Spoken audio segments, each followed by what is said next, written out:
Hello friends, તો આજનો video હું ગુજરાતીમાં બનાવવાનો છું. તો welcome to my new blog. તો હું એમ કહું છું કે આજે અમારા ઘરે સવારમાં નીલકંઠ વર્ણિની પધરામણી છે અને અમે બધા તૈયાર થઈ ગયા છે. સવારના 9:30 વાગ્યા છે અને બધા અમારો પહેલા સૌથી તો આ છોટું તૈયાર થયો છે. પછી પપ્પા તૈયાર થઈ ગયા છે અને સુવાસ બાકી ગર્લ્સ જે છે પૂજા તૈયાર થઈ ગઈ છે સવારમાં. મમ્મી ક્યાં છે? તો મમ્મી તૈયાર થઈ ગઈ છે એકદમ સાડી પહેરીને, મસ્ત લાગે છે. હવે રીચા કેવી તૈયાર થઈ છે એવું જોઈ લઈએ આપણે. તો રીચા પણ તૈયાર થાય છે.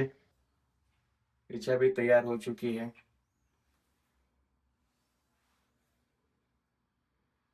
ફૂલ એન્ડ ફાઇનલ હું તૈયાર થઈ ગયો છું. સફેદ શર્ટ અને ચેક્સ પેન્ટ. મારી પાસે કોઈ ટ્રેડિશનલ જબ્બો લેગો નથી તો હું આ જ પહેરું છું. છે પણ થોડો વિયર્ડ છે એટલે આપણે આ સિમ્પલ સોબર રીતે રેડી થઈ ગયા છીએ. હવે અમે રાહ જોઈએ છીએ કે નીલકંઠજી અમારા ઘરે પધારે સવારમાં. તેની રાહ જોઈશું અને બધું અમે રેકોર્ડ કરીશું. તો ફાઇનલી બધા બેસી ગયા છે એકદમ રેડી થઈને. અને સૌથી વધારે ક્યુટ અમારું બેબી લાગે છે આજે.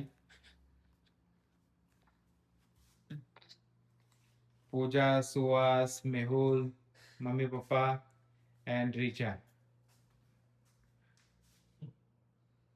અને અમે ફૂલ તૈયારી કરી દીધી છે.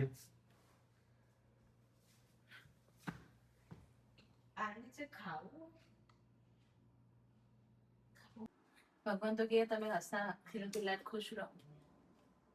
तो हमारे घर नीलकंठ जी पधार रहे हैं और हम फिलहाल सब लोग नीचे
છોગલાધારી મારે ઘેર આવજો છોગલાધારી.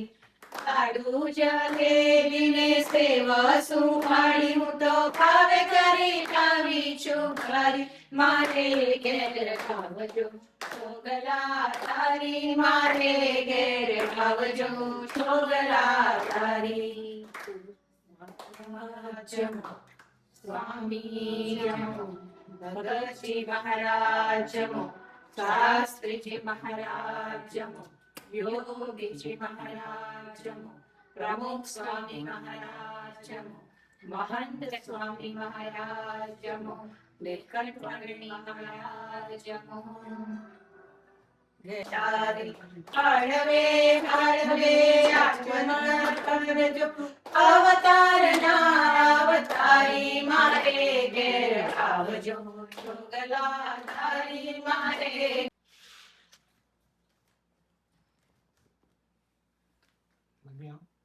સ્વામિનારાયણ ભગવાનની જય.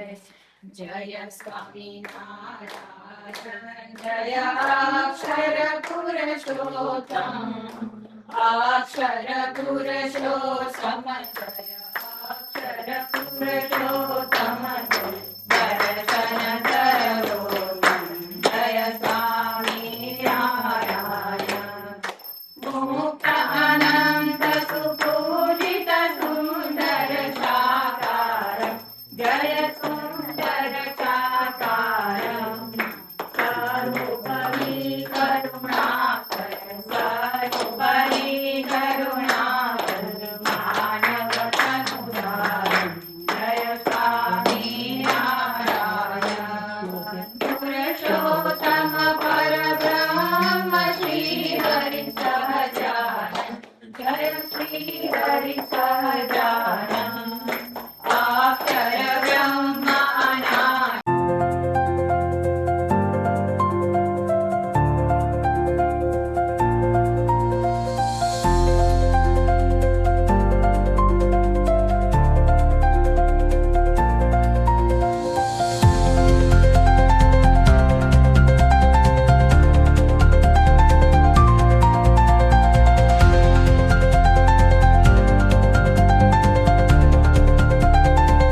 ફાઇનલી દોસ્તો અમારા ઘરે નીલકંઠજી પધાર્યા હતા અને તેમને આશીર્વાદ આપ્યા છે કે બધા હળી મળીને રહે, મસ્ત સુખ અને શાંતિથી મહેનત કરે અને આગળ વધે.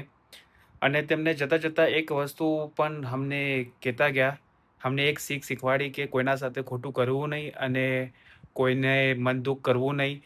જે ખોટું કરે છે, જેને કહીએ ને કે કોઈને ધોકો આપે છે, તે આગળ જઈને તેને મળવાનું જ છે કંઈ ના કંઈ. સમજી લો, બધા અહીંયા ભોગવે જ છે. તો આપણે બધા આ વાતથી શીખીશું કે આપણે કોઈનું ખરાબ કરવાનું વિચારીશું નહીં અને જે ખરાબ કરે છે તેની સાથે ઉપરવાળો ખરાબ કરશે જ. એ નિયમ છે, કુદરતનો નિયમ છે અને તેનું પાલન કરીને આપણે આગળ વધવાનું છે.